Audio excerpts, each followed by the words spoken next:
So here are some of the parts that I've finished painting. Gunmetal, Alclad 2's gunmetal, and I'm liking how it looks.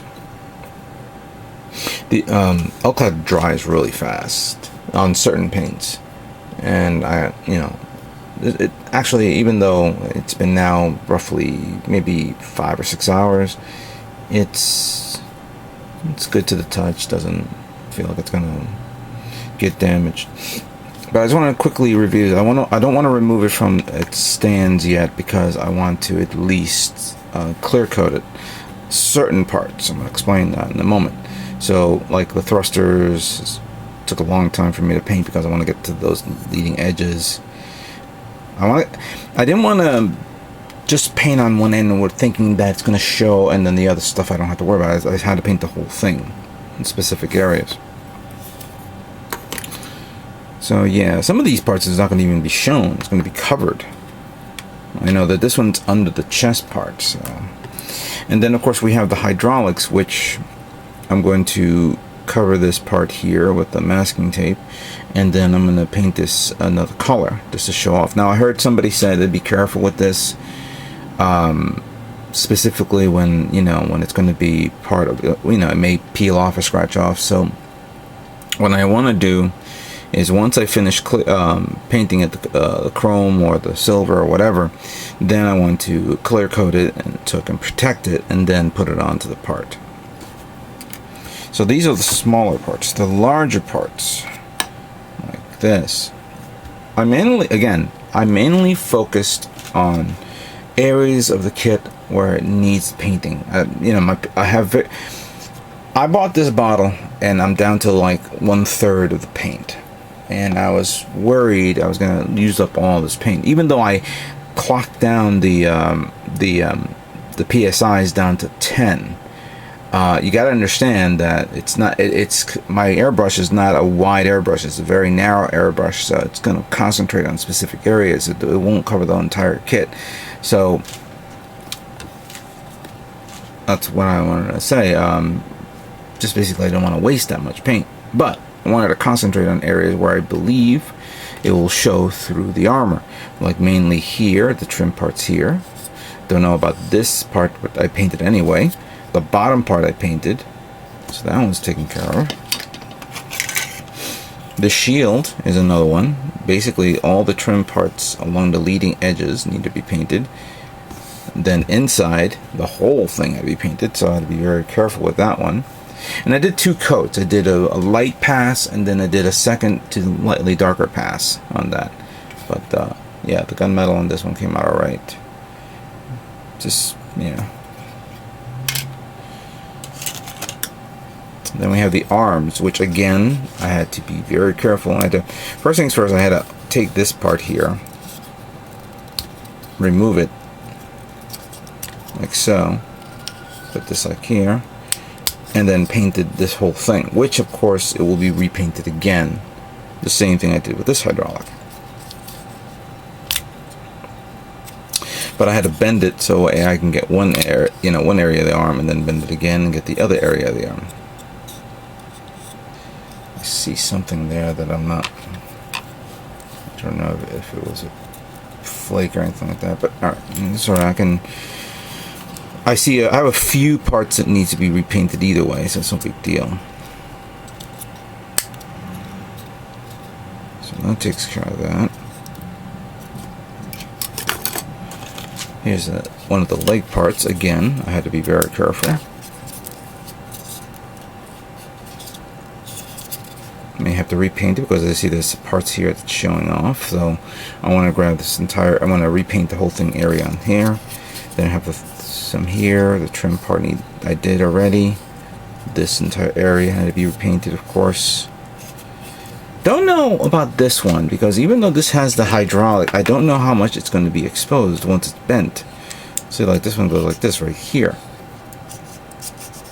So I may be painting this and wasting my time, but I don't want to, like, when I pose the Sazabi at the show and it shows off this, I say, alright, this is not going to work. I might as well be very, very thorough with this. Just get this done, get it over with.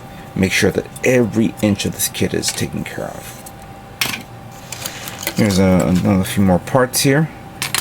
Mainly the hydraulic trim here, which once I clear coat the whole thing, I'm going to cover all this with masking tape and try to get that in there. Well, I'm going to probably cut a masking tape very thin so I can stick it in there and then paint this chrome, of course. Or I want to test out the other paint as well. Here's more thruster parts that I did. Yeah, that's basically it. So this is pretty much all the work. A small sample of all the work that I've done with the gunmetal. So I'm going to take some time to cover up all these parts and then repainting it the other color, and I'll show it off later on. Okay? Keep going. Alright, so let's kickstart the painting of all the red parts into the gold parts that I've shown. So right now we're going to work on the lighter tone gold, lighter tone red.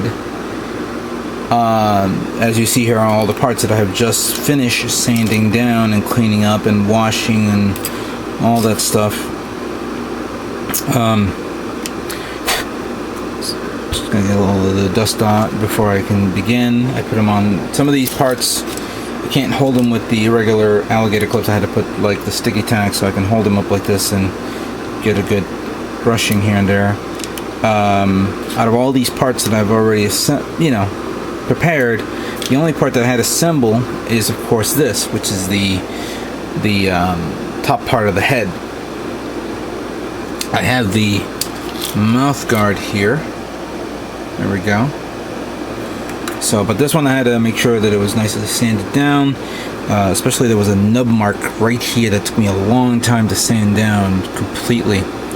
But I've already sanded everything. I washed it, make sure it's nice and clean, get all the dust particles out of the way, and I'm going to begin priming. So this is what the parts look like before priming, and here they are now primed using my white primer and microfiller ALC 306. I really don't like this primer because it goes down nice and smooth, covers up a lot of scratches, a lot of scar marks. Of course, like all primers, it shows off whatever imperfections your parts have. Like for example here, I had to end up re-sanding them down these parts because there was a little hole showing off. So I had to re-sand them down, and then I'll wait until later on I'm going to re-prime them again. Here's some other parts. There's the, of course, the before color, and this is what it is now. I'm reviewing each and every one of these parts to make sure that they're nice and perfect. Alright, so that takes care of that. So now this is what it looks like before painting the first layer of paint. And here it is now, all painted gloss white, using number 1 Mr. Color's Cool White gloss. So far, came out pretty good. However, even though this was gloss, after it dried, it still had like a light sheen to it. Kind of like what I had on the previous kit, which of course is a lot better now, my Sananju Stein. So what I did was I decided to give it an extra layer of gloss. So I used gloss clear coat on this. And to give you an example to show how glossy it is, I don't know if you could see this in the camera. Look at that. It's highly reflective. I gave it extra layers on it. Now mind you, I had to do this so when I spray the chrome for Lexon, which I'm going to use on these, the whole purpose is of course to be a reflective chrome color. for these parts. So I had to do it for all these. All right, it's a lot of work here. So now, let's now move on. Here it is, of course, before adding the Chrome for Lexan paint. And here it is, now all chromed up with the Chrome for Lexan paint. Look at that. You can see my reflection. Well, can't barely see it because of the camera, but yeah, that came out really nice. Look at that. Very, very good chromey look to it. I'm going to, I gave it 2 coats, of course. And later I'm going to give it a clear coat just to cover it up. I want to protect this as best as I possibly can. So that way I will apply the next color. As you can see there. The next color, of course, would be the... I completely forgot which one I have to use. Where is it? No, not that one. No. No. Where the heck is the bottle? Oh, here we go. So, the color that I'm going to be using, of course, would be Pale Gold. And I'm not going to do a before and after video. Let me wait until I finish drying, and then I'm going to spray this on this so you guys can see this in action.